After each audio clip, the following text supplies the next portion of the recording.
Hi, my name is Lakeisha. I've graduated from the ARA program. I'm 34 years old. I have 3 boys at home, single parent.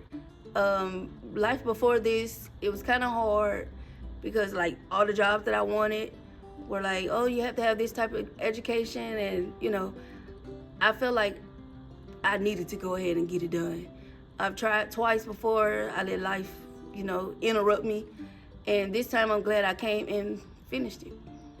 Hi, I'm Katrina, and I'm a single mom of 2. I've graduated from the ARA.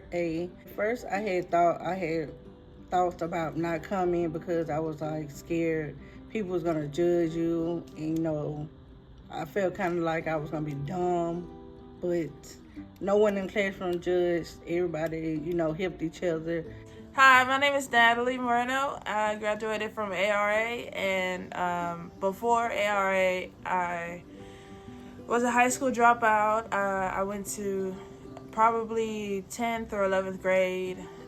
I was ahead of my class though, so I was doing really good, but I got pregnant in high school and got embarrassed and dropped out, and then my life got real dark and gloomy.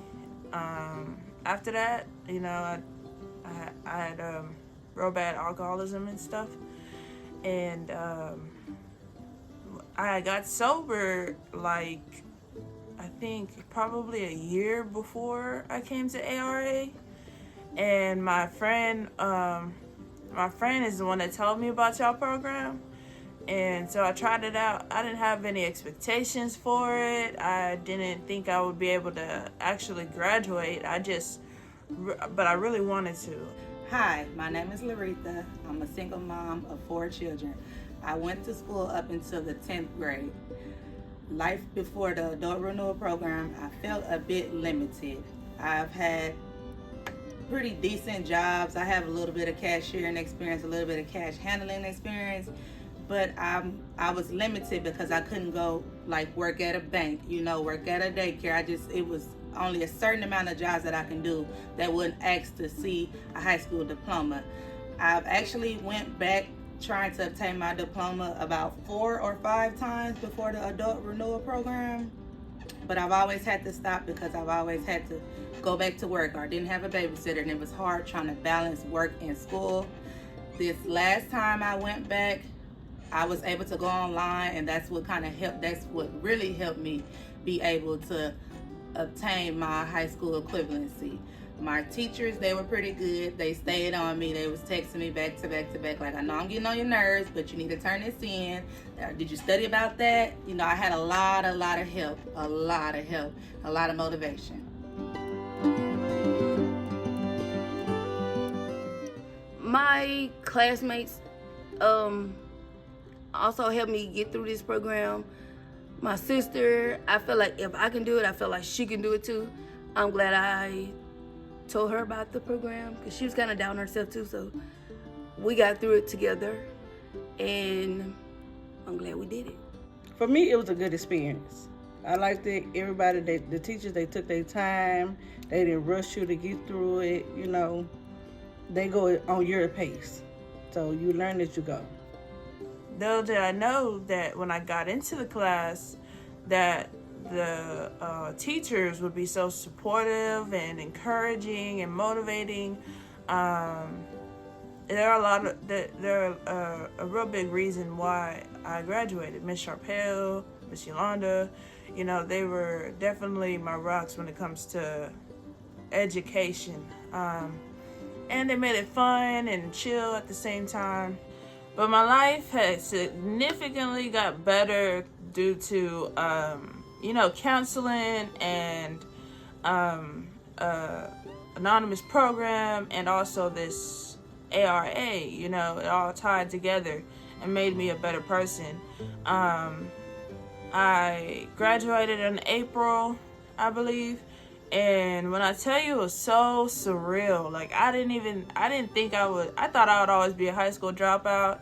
I thought I'd always be suffering. I thought, I would always, just be stuck without making any progress in life.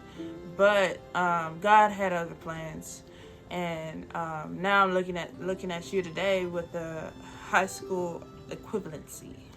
And I prayed before I went and took that math test, and I really do believe that she's the reason that I passed. Because I was starting to get a little, like, discouraged, and then I was like, it's okay. If you fail, just try again. And so I put my best foot forward around, like, the 30th question, and actually passed with a 14 at that. So it was a very surreal moment. I was super happy. And then when that diploma came in, oh my goodness, you can't tell me nothing, okay? I was sending it to everybody who I felt like was a pinnacle in my success. And everybody was proud. Miss Sharpell, of course, my biggest cheerleader, was proud. During the ARA, life was just a little bit stressful. I was trying to work and balance school, but I was able to do it online, and it helped me. It helped me a lot. My teachers, they were awesome. They were constantly texting me, did you do this assignment? Did you study this? Turn this in, turn that in. I haven't heard from you in a few days. I'm just checking on you, making sure you're still working at it.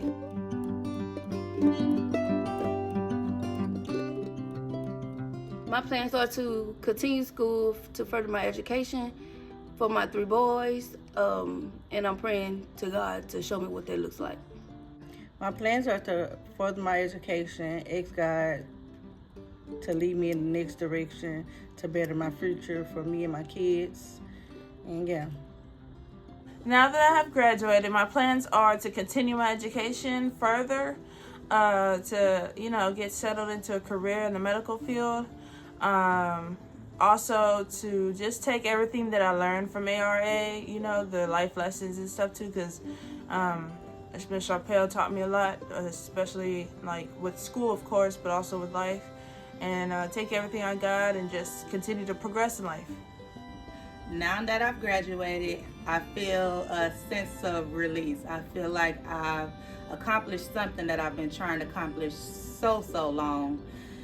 And I just feel like I can kind of take on the world and do anything. I'm currently enrolled in BIPSI, and after my 2 years there, I plan to enroll in Grambling to finish up my bachelor's degree and become a probation officer.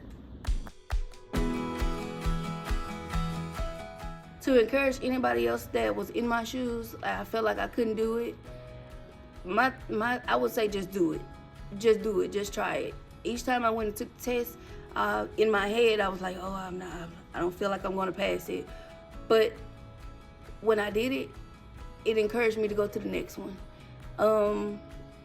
And I passed the next one, and I just kept passing them. And it made me feel like I was doubting myself too much, entirely too much. So my words of encouragement would be to just do it and put God first. I encourage anybody that's out there just like wanting to go back to school but don't want to go because you might feel like you're going to be kind of the last one and not smart like everyone else. But don't doubt yourself, because I came into the classroom thinking, okay, I might be the dumbest one in the classroom. But no, my sister, she encouraged me to come to class, to sign up after years of me want to go back to school, but she encouraged me to go ahead. And we both are graduating there. We're going to be walking the stage together. Okay, and to the person that was just like me or similar, who felt hopeless and gloomy and directionless, and feels like their life isn't making any progress. There might be a high school dropout, and probably feel discouraged. I would tell you, first, seek help, and then second, just go for it, put your all into it, do your best, and I promise you, you will succeed. What I would say to someone that feels like they can't do it would be to keep trying. Keep trying. I went back to school about 4 or 5 times. I never gave up. I felt like I was never going to be able to do it. But here I am now, and I did it. Just don't give up. Every time you go back, you learn a little bit more, get you closer and closer. So just don't give up. Don't give up. And sisters, we did it. I'm a high school graduate, y'all. I did it.